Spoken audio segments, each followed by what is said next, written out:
bagaimana ketika nih ada nasabah atau saya misalnya sudah terlanjur terikat pinjol ilegal, kemudian saya merasa sangat terbebani sekali.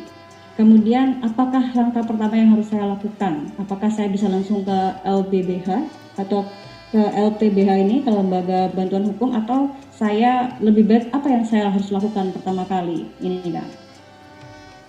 Ya, baik, kalau misalnya debitur tidak mampu melakukan pembayaran karena begitu mencekiknya bunga yang diberikan dan juga adanya ancaman-ancaman, maka yang pertama ya konsultasi dulu ke LBH boleh begitu kan ya, konsultasi berkaitan dengan problematika yang ada. Maka kita nanti dalam konsultasi tadi itu akan kita lihat gitu ya, apakah lembaga P2P-nya peer-to-peer tadi itu adalah ilegal atau tidak gitu kan ya. Itu satu ya kan.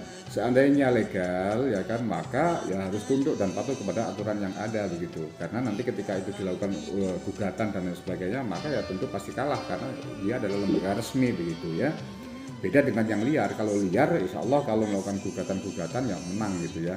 Itu satu. Yang kedua, seandainya memang dia dengan lembaga pinjol legal yang sah, maka saran kita ya mintalah moratorium gitu ya, penundaan kewajiban pembayaran kepada kreditur P2P tadi itu ya. Jadi kalau dalam bahasa Islam tadi minta ditangguhkan, minta waktu penundaan pembayaran utang gitu kan ya. Nah tentunya itu dapat dilaksanakan gitu. Misalnya penundaan pembayaran utang itu dilakukan dengan cara membayar bunganya saja, pokoknya belum, misalnya begitu ya kan. Dan tentunya ini juga masih sangat berat karena bunganya memang sangat tinggi kan gitu kan ya. Tapi kan tetap saja karena itu adalah menyangkut masalah undang-undang ya kan, dan PUJK 77 tadi kan sudah disahkan dan merupakan sebuah regulasi gitu ya, maka harus dipatuhi gitu ya. Maka seandainya memang tidak mampu membayar ya kan, memang akhirnya ini utang piutang ini, pinjol ini kan tidak adanya jaminan gitu ya kan, maka memang kesulitan sehingga mereka menggunakan kekuatan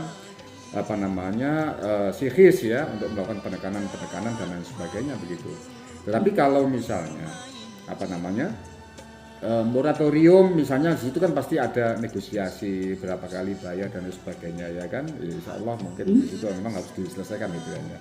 Tetapi kalau misalnya terhadap pinjol ilegal ya kan, maka sesuai dengan statement daripada apa yang tadi saya sampaikan, bayar pokoknya saja dulu ya kan, harus dibayar pokoknya, sementara bunganya jangan dibayar gitu kan ya, jangan dibayar dulu begitu ya kan.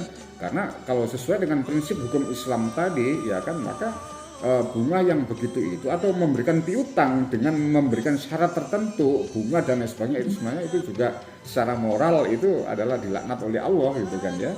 Jadi itu makanya kalau utang piutang jaluk tambahan tak utangi beli mobil ya kan misalnya, tapi aku kayak ono sepeda motor, nah itu kan nggak boleh begitu ya. Nah itu ya, jadi jadi moratorium. Seandainya ada problematika terkait misalnya pinjolnya itu adalah ilegal gitu ya, dan kemudian telah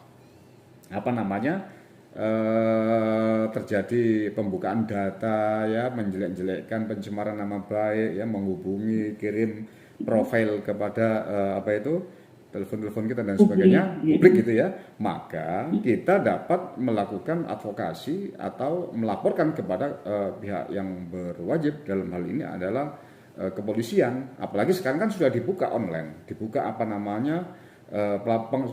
pusat Dumas pengaduan masyarakat, baik yang ada di kepolisian, kemudian di Bank Indonesia, di OJK ya kan. Jadi masyarakat bisa melaporkan terkait dengan adanya pelanggaran tindak pidana yang dilakukan oleh P2P atau perusahaan-perusahaan penyedia layanan pinjol yang ilegal tadi itu. Maka sesungguhnya ini adalah langkah pemerintah dalam rangka atau negara ya, dalam rangka memenuhi kewajibannya untuk memberikan protect ya, memberikan perlindungan hukum kepada masyarakat warga negara, dan juga memberikan respect, penghormatan, bahwa soal utang piutang nggak boleh misalnya sampai dijatuhkan martabatnya, ya dicemarkan nama baiknya dan lain sebagainya gitu loh Mbak. Menjatuhkan moral gitu ya. Moralnya isi ini loh Mbak, utang sak yuta ya, kuwabe ngerti sak donya ngerti ya repot ya. Utangnya nggak sepiro isine sing gak karu-karuan gitu. Iya, sing arep nikah misalnya boleh diwaca ambek mertua lo, anakku utangnya kayak boleh gak sido nikah, repot malah. Ya. Bener-bener baik Kak, terima kasih.